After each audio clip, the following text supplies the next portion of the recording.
अब पहली बड़ी खबर की ओर आपको लिए चलते हैं। बांग्लादेश में अस्थिरता बढ़ती जा रही है। अल्पसंख्यक हिंदुओं के साथ हिंसा हो रही है। इस सब के बीच मोहम्मद यूनुस के नेतृत्व में वहां का अंतरिम प्रशासन बांग्लादेश को कट्टर इस्लामिक शासन की राह पर झोंक रहा है। इसको लेकर शेख हसीना की पार्टी ने अंतरिम सरकार की नीयत का विरोध किया है, तो वहीं बांग्लादेश की दूसरी सबसे बड़ी पार्टी बेगम खालिदा जिया की बीएनपी अंतरिम प्रशासन पर जल्द चुनाव कराने का दबाव बना रही है। ये रिपोर्ट देखिए। क्या बांग्लादेश का मोहम्मद यूनुस प्रशासन सांप्रदायिकता के खिलाफ संविधान में मौजूद गारंटियों को एक एक कर हटाने में लगा है? यही वो सवाल है जो देश की सबसे बड़ी पार्टी आवामी लीग पूछ रही है। हाई कोर्ट में अटॉर्नी जनरल के सेक्युलरिज्म, सोशलिज्म और बांग्ला राष्ट्रवाद को हटाने की वकालत के बाद पूरे देश, विशेष रूप से अल्पसंख्यकों में खौफ का माहौल है। प्रत्यक्ष रूप से सेना के पूर्ण समर्थन से चल रही अंतरिम सरकार का इस्लामी एजेंडा अब खुलकर सामने आ चुका है। हिफाजते इस्लाम बांग्लादेश, जमाते इस्लामी और हिजबुत तहरीर और इस्लामी छात्र शिविर जैसे संगठनों का इस्लामी राज्य बनाने का सपना यूनुस प्रशासन का एजेंडा बनता दिखाई दे रहा है। अटॉर्नी जनरल के बयान को इसी एजेंडे की अभिव्यक्ति माना जा रहा है। आवामी लीग ने इस पर कड़ी प्रतिक्रिया देते हुए कहा है कि यह बयान बहुलवाद और समन्वयवादी संस्कृति को मिटाने पर तुले इस्लामी कट्टरपंथियों के विषैले विचारों का खुला समर्थन है। आवामी लीग ने इन तत्वों पर पाकिस्तान के हाथ में खेलने का आरोप लगाया है।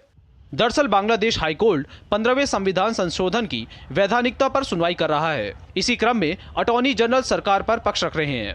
सरकार चाहती है कि न केवल संविधान का इस्लामी पहचान से जुड़ा प्रारूप बहाल हो, बल्कि कार्यवाहक सरकार की व्यवस्था भी कायम की जाए। माना जा रहा है कि अंतिम प्रशासन देश में चुनाव नहीं कराना चाहता और कार्यवाहक सरकार जैसी व्यवस्थाओं में अपने लंबे कार्यकाल की संभावनाएं खोज रहा है। हद तो यह है कि पहले पहल अंतिम प्रशासन का समर्थन करने वाली पूर्व प्रधानमंत्री बेगम खालिदा जिया की बीएनपी जल्दी चुनाव कराने की मांग को लेकर अगले महीने से सड़कों पर बड़ा जन आंदोलन करने जा रही है। गौरतलब है कि 2011 में शेख हसीना सरकार द्वारा किए गए 15वें संविधान संशोधन में 1972 के संविधान की मूल भावनाओं राष्ट्रवाद, समाजवाद, लोकतंत्र और धर्मनिरपेक्षता को संविधान में शामिल किया गया था। शेख मुजीबुर रहमान को राष्ट्रपिता का दर्जा भी इसके तहत दिया गया था। अब यूनुस प्रशासन इसे भी वापस लेना चाहता है। आलोक बंसल हमारे साथ जुड़ रहे हैं, विदेशी मामलों के जानकार हैं और डायरेक्टर हैं इंडिया फाउंडेशन के। आलोक जी, बहुत बहुत स्वागत है हमारे इस कार्यक्रम में आपका।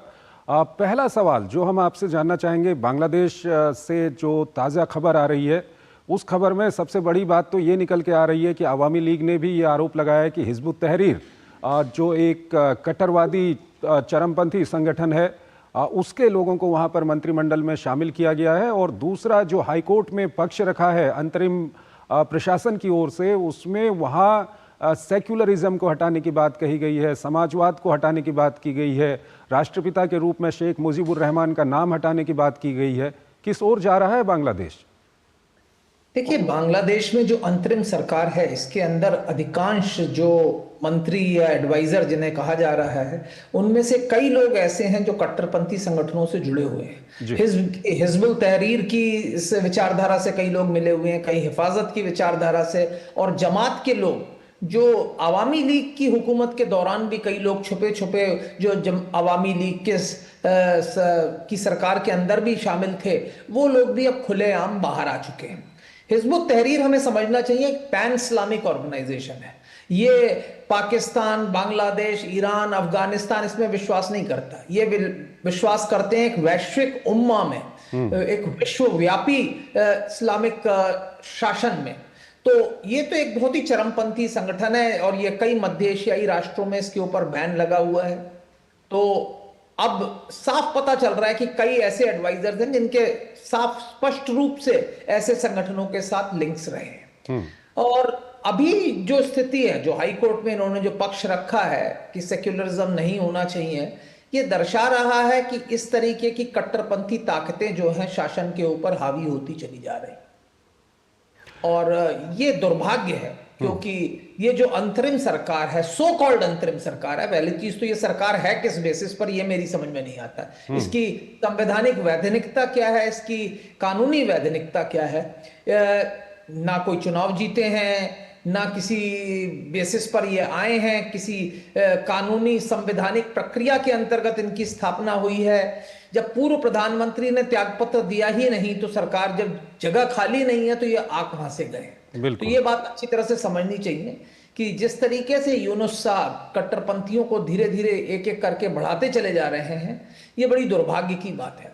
आलोक जी, इस सबके बीच सवाल ये भी आता है कि आवामी लीग जो लगातार विरोध कर रही है, वहां पर अंतरिम प्रशासन की ओर से जो भी फैसले लिए जा रहे हैं या जिन लोगों को अपने मंत्रिमंडल में वहां पर शामिल किया जा रहा है, लेकिन आवामी लीग जो प्रधानमंत्री वहां पर थी शेख हसीना, आरक्षण को लेकर के वहां पर एक उबाल आया, आंदोलन हुआ, उसके बाद उन्होंने देश छोड़ दिया और उसके बाद माना जा रहा था कि अंतरिम प्रशासन का गठन हुआ, अंतरिम प्रशासन कुछ अच्छा वहां पर करेगा, स्थिरता लाएगा। लेकिन अभी हो क्या रहा है कि जो दूसरी बड़ी पार्टी है बीएनपी, बेगम खालिदा जिया की, वो भी मांग कर रही है कि जल्द से जल्द चुनाव करवाइए और वो सड़कों पे उतरने वाले हैं और इनका कहना है कि ये चुनाव भी नहीं करवाएंगे। देखिए, ऐसा है कि बीएनपी को लगता है कि अभी चुनाव होंगे तो उनके जीतने की संभावनाएं प्रबल है, तो इसलिए बीएनपी चाहती है चुनाव हो जाए। अब ये जो आपका सो कॉल्ड अंतरिम शासन है, इसमें कोई भी ऐसा व्यक्ति नहीं है जो अपने बलबूते पर चुनाव जीत सके। तो इनको तो मालूम है कि जिस दिन चुनाव होगा इनमें से कोई जीतेगा नहीं, ना यूनुस साहब ना इनके एडवाइजर्स। तो ये जो है चुनाव कराना नहीं चाहते, तो ऐसी स्थिति है और इसमें ये लोग जो है बिना चुनाव करे, बिना किसी लेजिटिमेसी के, बिना किसी वैधानिकता के शासन पर काबिज रहना चाहते हैं।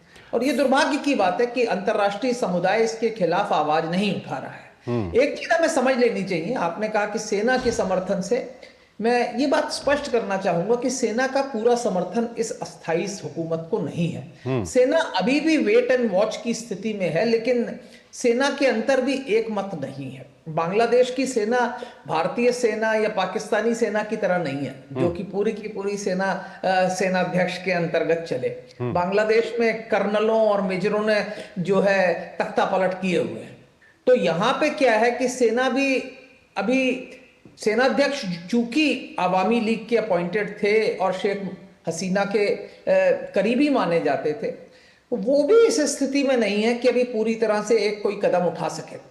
लेकिन अगर आपको याद हो कि जब राष्ट्रपति के खिलाफ प्रदर्शन हुए तो सेना ने कड़ा रुख लगवाया और उसके कारण वो प्रदर्शन जो है फेल हो गए। तो अभी मेरे को लगता है कि ये आवश्यकता है कि अंतर्राष्ट्रीय समुदाय सेना से भी इंगेज करके रखे और साथ ही साथ हमें वापस ये बात स्पष्ट कर देनी चाहिए कि जहां तक अंतर्राष्ट्रीय समुदाय का नजरिया है, शेख हसीना बांग्लादेश की चुनी हुई प्रधानमंत्री हैं और अगर उन्होंने त्यागपत्र नहीं दिया तो वो आज भी बांग्लादेश की प्रधानमंत्री। आलोक जी, अगर कट्टरपंथियों की अगर हम वहां पर बात करें, जमात की बात करें या हिजबुत की बात करें, तो फैक्ट क्या कुछ कहते हैं? पाकिस्तान के कट्टरपंथियों से इनके किस तरह के संबंध हैं और क्या कुछ उनका प्रभाव इन पर रहता है? देखिए, पहली चीज तो हमें समझना चाहिए कि जब 71 में बांग्लादेश का लिबरेशन वॉर हुआ तो जमाते इस्लामी ने इसका विरोध किया। वो पाकिस्तान के साथ रहना चाहते थे, उन्होंने पाकिस्तानी सेना की मदद की। उनके ये जो कोलैबोरेटिव जो कदम थे उनके कारण सैकड़ों हजारों बांग्लादेशियों की हत्या हो गई। तो जमात के हाथ तो खून से सगे हुए हैं ही हैं और इसी कारण जब शेख हसीना की सरकार आई तो ये जितने भी लोग जिन्होंने पाकिस्तानी सेना के साथ कोलैबोरेट किया था और स्वतंत्रता संग्राम सेनानियों की हत्या करने में उनकी मदद की थी, उनको सबके खिलाफ कानूनी कार्रवाई हुई। कुछ को फांसी दी गई, कुछ को उम्र कैद दिया गया और जमात का जो नेतृत्व था उस समय का वो सारा धीरे धीरे खत्म हो गया। तो अब लेकिन सवाल ये है कि ये जो कट्टरपंथी हैं इनके हमेशा से पाकिस्तान से हाथ जुड़े हुए थे। जमात हमेशा से पाकिस्तान से जुड़ी हुई थी और आज भी पाकिस्तान के अंदर एक खुशी की लहर है जब से शेख हसीना की सरकार हटी है, क्योंकि वो लग रहा है कि वो वापस, और कई पाकिस्तानी तो वापस कॉन्फेडरेशन और फेडरेशन इन सब चीजों की बात कर रहे हैं। तो हमें इसको अच्छी तरह से समझना चाहिए कि ये जो अंतरिम सरकार है ये मेरे ख्याल से इसकी कोई लेजिटिमेसी नहीं है। साथ ही साथ ये भी आलोक जी, इस सब के बीच एक सवाल हमको और हम दर्शकों को बताना चाहते हैं कि एक तरफ तो पाकिस्तान है, लेकिन अगर बांग्लादेश इसी हालत में आगे बढ़ते रहा तो भारत के लिए क्या कुछ स्थिति बनने वाली है? कितना बड़ा परेशानी का सबब हो सकता है? देखिए, जब कोई भी राष्ट्र अगर कट्टरपंथी विचारधारा का एक हब बन जाता है तो सिर्फ भारत के लिए नहीं, पड़ोसियों के लिए नहीं, बल्कि पूरे विश्व के लिए एक खतरा बन जाता है। और ये आपने देखा जब अफगानिस्तान में तालिबान की हुकूमत थी पिछली बार तो 9/11 हुआ और वो दुनिया के वो राष्ट्र जो सोचते थे कि कुछ भी हो अफगानिस्तान में हमें चिंता करने की जरूरत नहीं है, उनको फर्क पड़ा। उसी तरीके से अगर बांग्लादेश में ऐसी स्थिति आ जाती है तो ये हमारे लिए तो बहुत ही ज्यादा चिंता की बात होगी, क्योंकि इसका असर तो हम पे सीधे पड़ेगा। हम उनके पड़ोसी राष्ट्र हैं, अधिकांश बांग्लादेश की सीमाएं हमसे ही मिलती हैं। अगर थोड़ी सी सीमा हम म्यांमार के साथ छोड़ दें तो बांग्लादेश की सीमाएं सिर्फ भारत के साथ हैं। बिल्कुल आलोक जी, अंतिम सवाल आपसे जानना चाहेंगे इस मामले पर, और संक्षेप में थोड़ा बताइएगा कि अंतर्राष्ट्रीय समुदाय अभी तक तो कुछ ज़्यादा इस बारे में बोल नहीं रहा है, पश्चिमी देश कुछ भी नहीं बोल रहे हैं, लेकिन थोड़ा सा अंतर आया है जो अमेरिका में अब ट्रंप एडमिनिस्ट्रेशन वहाँ पर कायम होने वाला है, और जो बांग्लादेश में हुआ उसमें पिछले अभी का जो एडमिनिस्ट्रेशन है उसका क्या कुछ रवैया रहा वो सबने देखा है। तो आने वाले दिनों में ये माना जा सकता है कि अंतर्राष्ट्रीय समुदाय दबाव डालेगा और वो दबाव कुछ काम करेगा। देखिए, इसमें कोई शक की बात नहीं है कि जो बांग्लादेश में तख्ता पलट हुआ उसमें अमेरिकी दूतावास और कुछ अमेरिकी फॉरेन पॉलिसी एनालिस्ट का बहुत बड़ा हाथ था। अमेरिकी सरकार का परोक्ष रूप से पूरा समर्थन था इस तख्ता पलट को।